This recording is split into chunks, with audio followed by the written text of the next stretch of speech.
Saya mengenal Tuhan Yesus di waktu saya sakit. Disitulah saya ditemuin atau diperlihatkan Tuhan Yesus. Malahan roh saya ini dibawa. Saya sendiri masih sadar, saya masih melihat tubuh saya tergeletak tidur di tempat tidur. Saya melihat dan saya rasanya itu saya bisa terbang, saya bisa menembus atap, naik terus sampai ke awan-awan. Dan saya diajak bicara sama Tuhan Yesus. Tadinya saya itu tidak mau menerima, karena saya tahu jelas, karena saya ini orang Muslim. Ayo mari ikut aku. Jawabku begitu mungkin menyakitkan hati Tuhan. Dan Tuhan Yesus itu saya jawab kayak begitu, gak pernah marah. Dia cuman ketawa mesem aja. Ngapain aku ikut Allahnya orang kafir? Kamu kan Allahnya orang Kristen, orang kafir. Tuhan Yesus nggak marah, nggak apa-apa, cuman mesem aja. Justru yang marah itu pendampingnya kiri kanan itu, mau banting saya. Setelah lama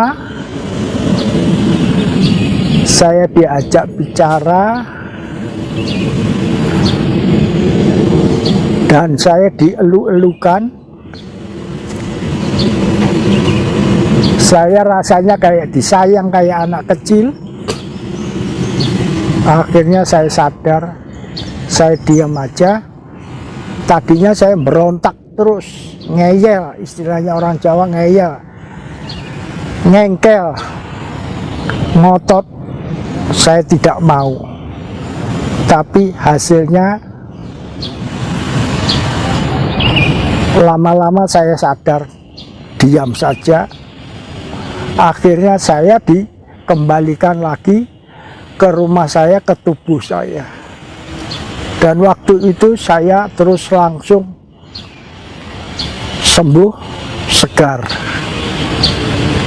Nah, kelanjutannya saya ketemu sama saudara-saudara kita orang Kristen, yang mana semuanya itu perilakunya, karakternya, akhlaknya itu saya lihat sesuai dengan ajaran-ajaran Tuhan Yesus.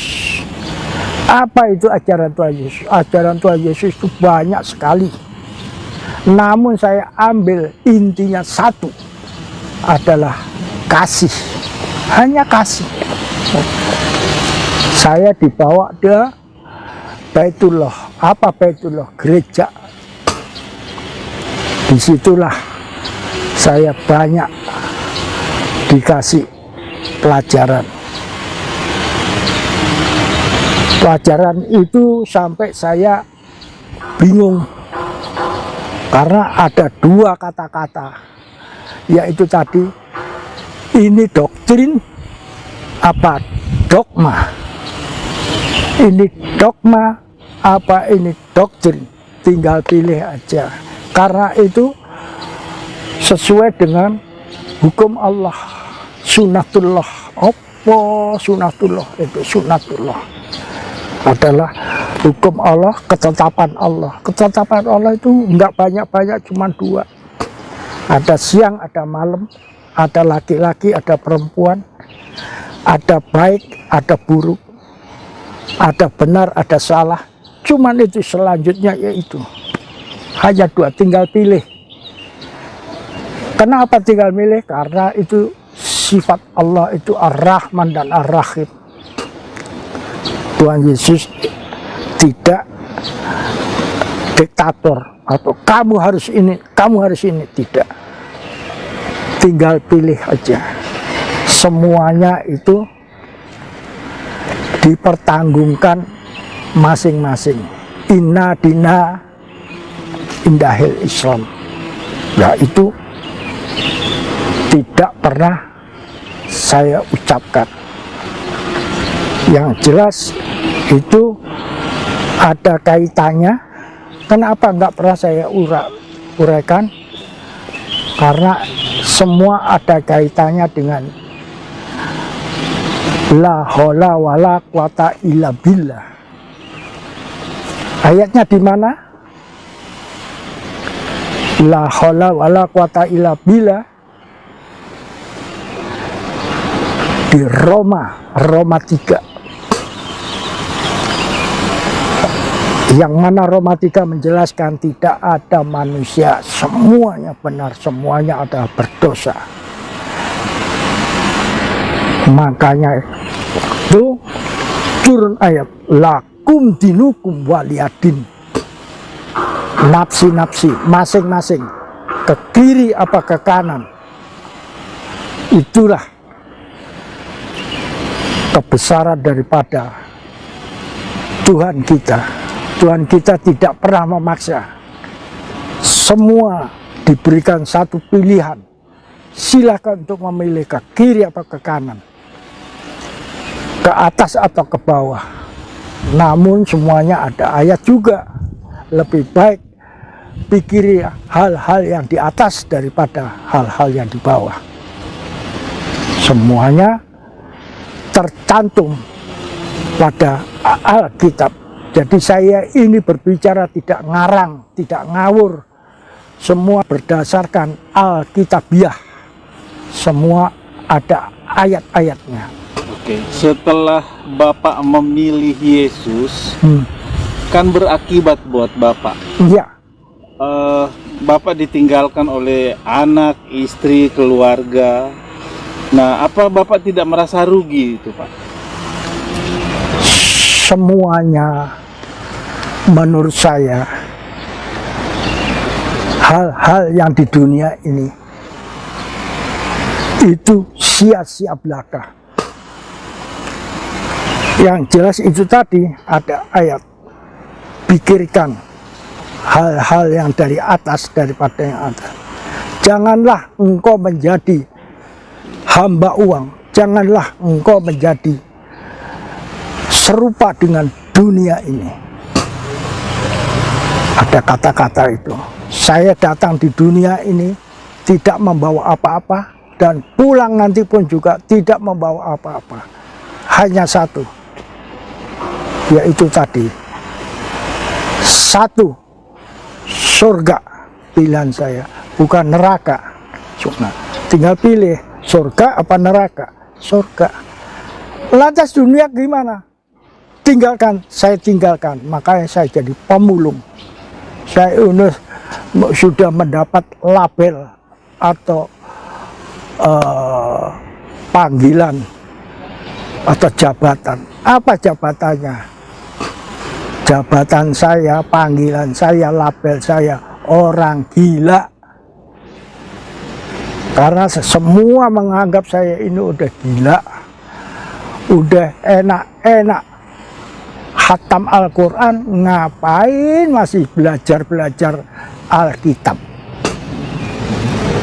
Udah katanya sudah terlambat, kayak belajar Alkitab udah bau tanah, bau kuburan, bau mayat. Nah itulah mungkin ledekan atau hujatan atau caci makian daripada keluarga-keluarga saya. Jadi saya ini semua ada pilihan, resiko. Saya ditinggalkan oleh keluarga-keluarga. Saya sudah hidup sendirian. Karena saya punya pendapat, nanti di kuburan juga sendirian. Siapa yang mau nemani saya? Maka saya ditraining oleh Tuhan untuk hidup sendirian. Itulah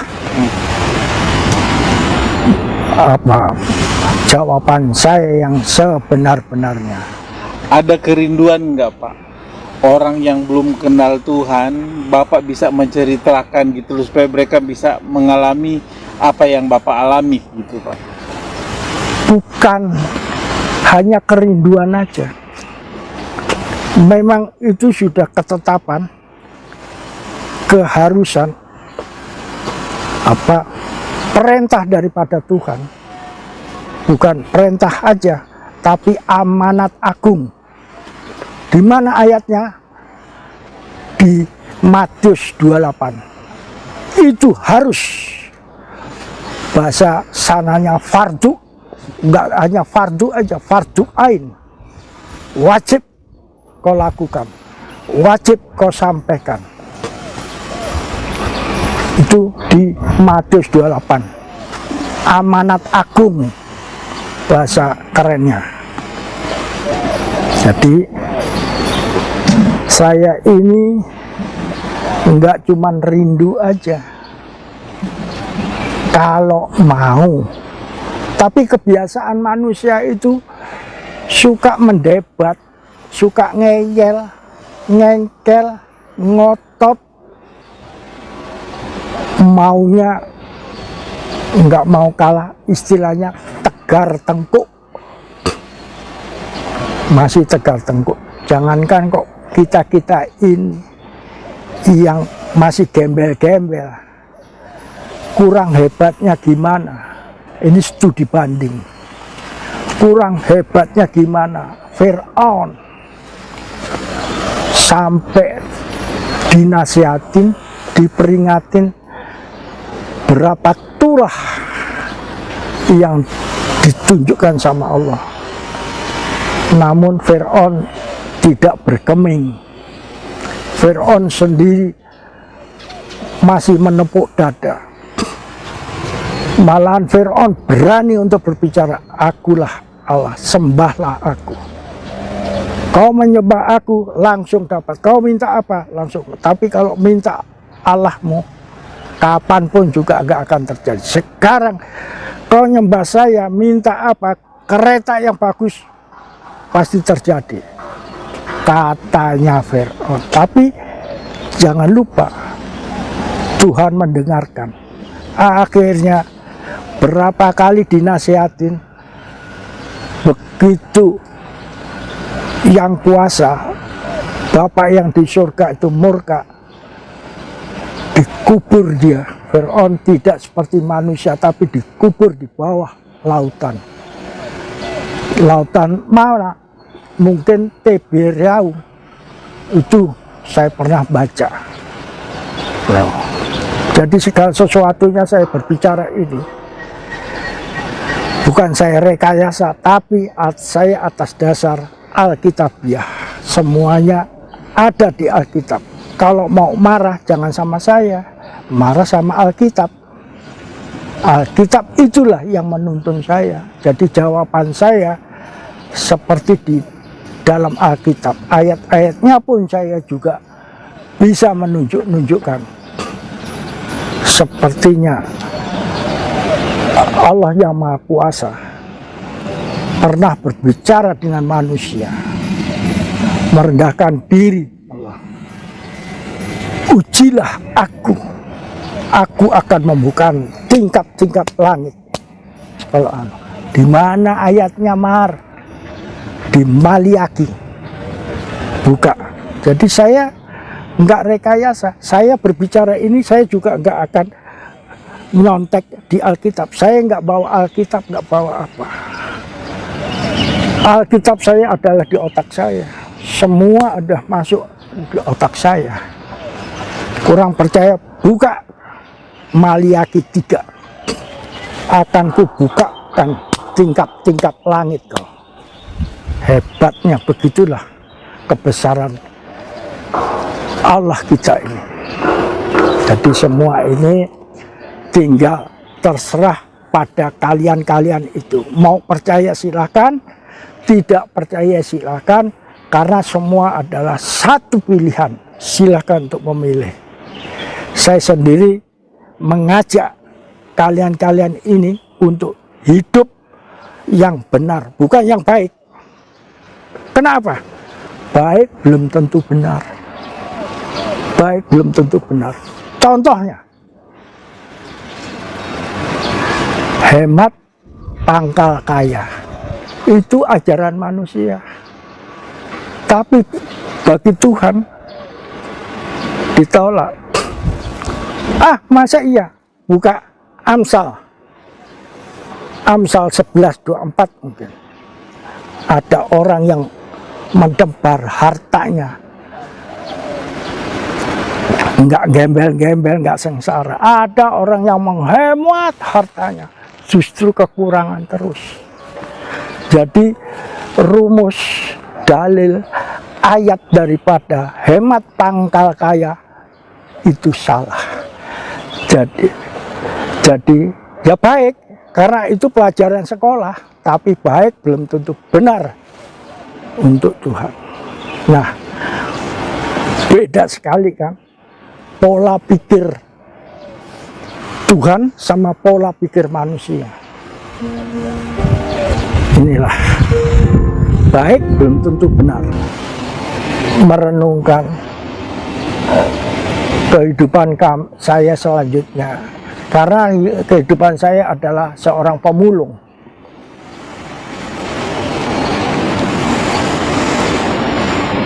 Jadi hanya satu pegangan saya, harapan saya. Saya hanya satu harapan saya mengharapkan pada Tuhan Yesus. Kasih karunia Tuhan Yesus itu dinyatakan. Dan Tuhan Yesus tidak pernah berdusta, berbohong. Tuhan Yesus berkali-kali mengatakan, jangan takut, jangan takut, jangan takut Umar. Aku akan menyertai engkau. Sampai kapan Tuhan? Sampai akhir zaman, bukan akhir hayat saya, sampai akhir zaman. Yang benar Pak Umar, itu semua jawabannya ada di Alkitab. Bagaimana pertama kali Bapak mengenal Tuhan Yesus, Pak? Saya sendiri juga heran, bingung, mengapa saya bisa menjadi manusia, istilahnya manusia penjilat, tidak komitmen. Tadinya saya yakin kalau inna dina indahil Islam itu benar-benar nyata. Tapi Tuhan Yesus sendiri yang menjawab dengan jawaban di Yohanes 14 ayat 6, yang mana kira-kira semuanya saudara-saudara kita bisa membaca di Alkitab. Yohanes 14 ayat 6 itu. Itulah dina siroh tol mustaqim. Ya kana budu ya kana stain. Dina siroh tol mustaqim. Itu kerap kali ditanyakan. Dan sudah kerap kali dijawab sama Tuhan Yesus. Dan saya pada mulanya adalah nggak yakin, nggak percaya. Saya nggak percaya.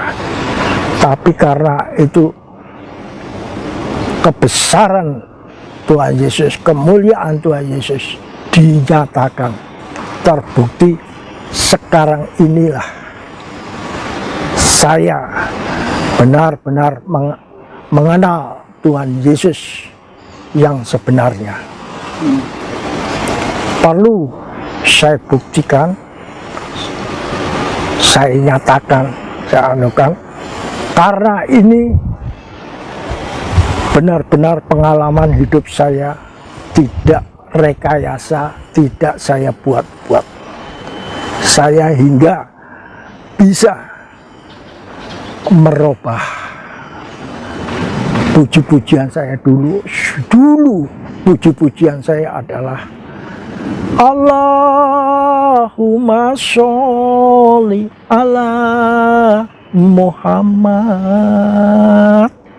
ya Rabbi sholli alaihi wasallim subhanallah walhamdulillah la ilaha illallah wallahu akbar la haula wala quwata illa billahil azim.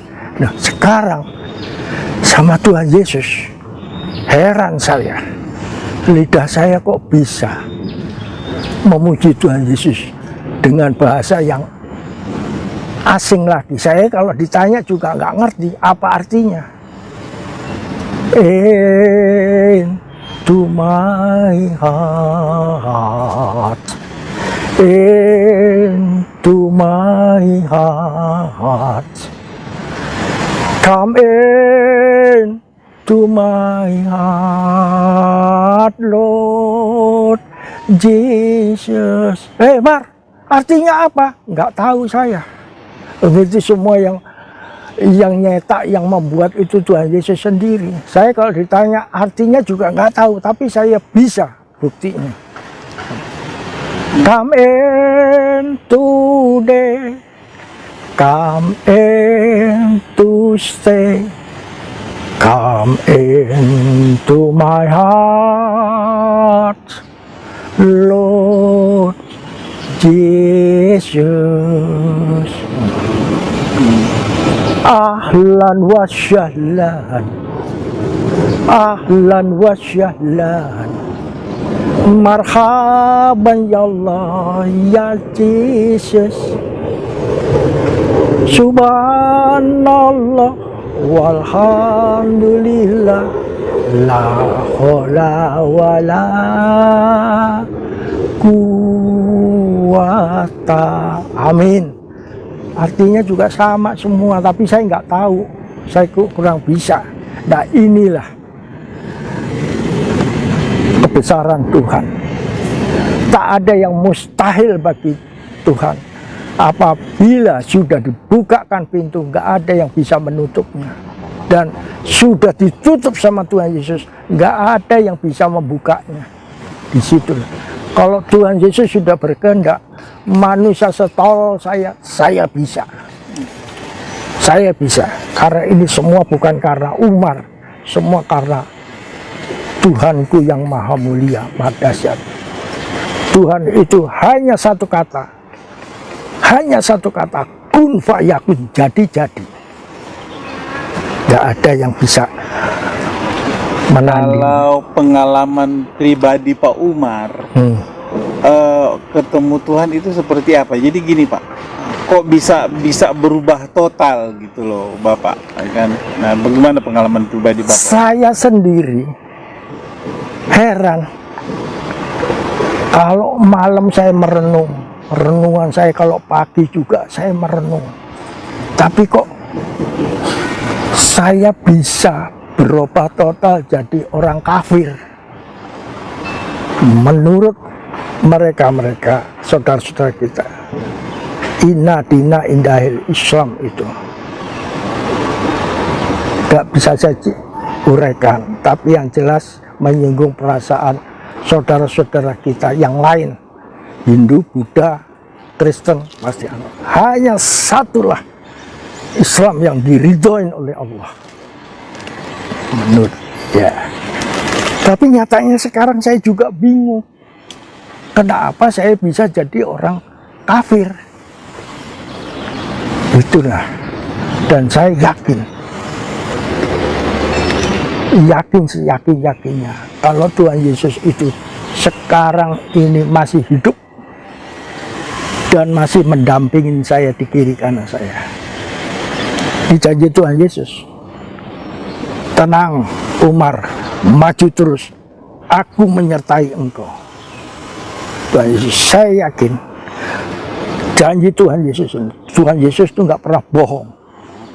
Tuhan Yesus berbicara, 2-3 orang bersekutu, aku pasti hadir. Sekarang Tuhan Yesus hadir, cuman kalian nggak bisa melihatnya, nggak tahu di samping saya, nggak tahu samping saya. Tuhan Yesus Pak ada, dan saya berbicara ini tidak ngawur, tidak saya rekayasa. Tuhan Yesus selalu membisikin saya yakin. Ya, yang jelas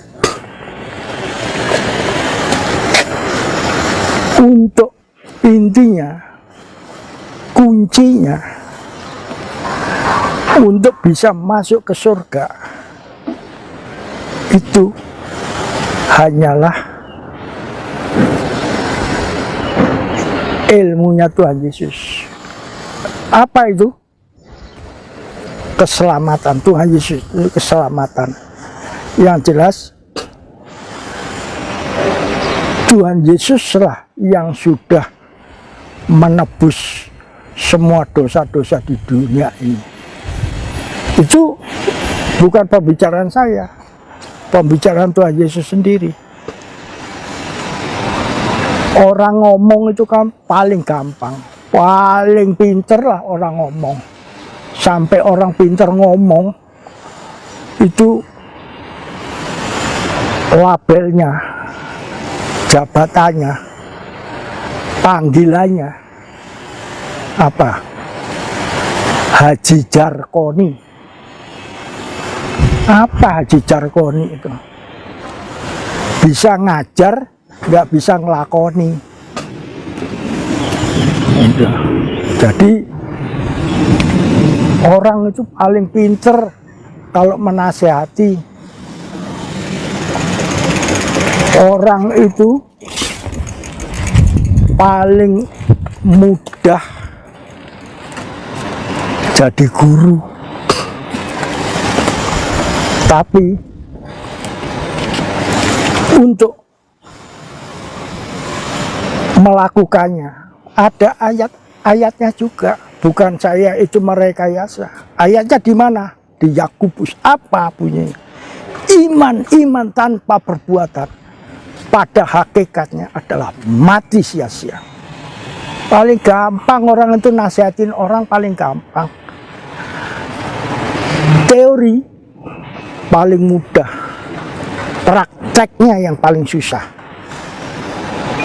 Nah, saya juga bisa bicara kayak gitu. Makanya saya pun juga dinasihatin, jagalah lidahmu. Banyak manusia itu yang dosa karena lidah. Lidah itu kecil. Ada ayat mengatakan api itu kecil, tapi bisa membakar apa itu hutan yang begitu luas hanya dari api yang kecil. Itulah anunya lidah. Makanya Tuhan Yesus ngajarin semua itu yang saya bicarakan tidak keluar daripada konteks Alkitabiah. Saya nggak mau, saya juga ngomong ini saya pertanggungjawabkan sama Tuhan Yesus. Karena kalau saya salah ngomong, segala sesuatunya itu ada upahnya. Saya dosa, saya pinter ngomong, pinter nasihatin, tapi saya tidak melakukan. Itu tadi, upah daripada dosa apa? Rumah mewah? Enggak, upah daripada dosa adalah maut. Itu sudah kata-kata Tuhan Yesus. sudah nggak bisa ini lagi. Makanya hati-hati dengan jaga mulut, jaga bibir, jaga lidah. Disinilah saya berbicara. Itu usaha sendiri. Jadi berbuatlah sebanyak-banyak mungkin amal zariah, zakat, sedekah, infak, itu harus diperbanyakin. Jadi usaha sendiri.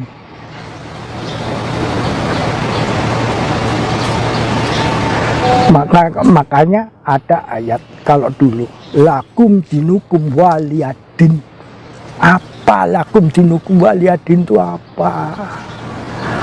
Yaitu masing-masing nafsi-nafsi. Namun kalau sekarang itu sudah enak. Enaknya gimana? Udah ditanggung Tuhan Yesus. Nanti saya ada lagu yang enak, iramanya pun juga enak. Saya ada rekamannya, cuman saya kurang bisa. Siapa yang tak pernah berbuat dosa, siapa yang tak pernah berbuat salah, mari datang kepada Yesus. Dia akan mengampunimu. Oh, Masya Allah. Itu semua itu Tuhan Yesus lah. Sudah ditanggung. Nggak usah kamu zakat, sedekah, infak. Kamu pelit pun juga Tuhan Yesus sudah tahu. Tahu semua.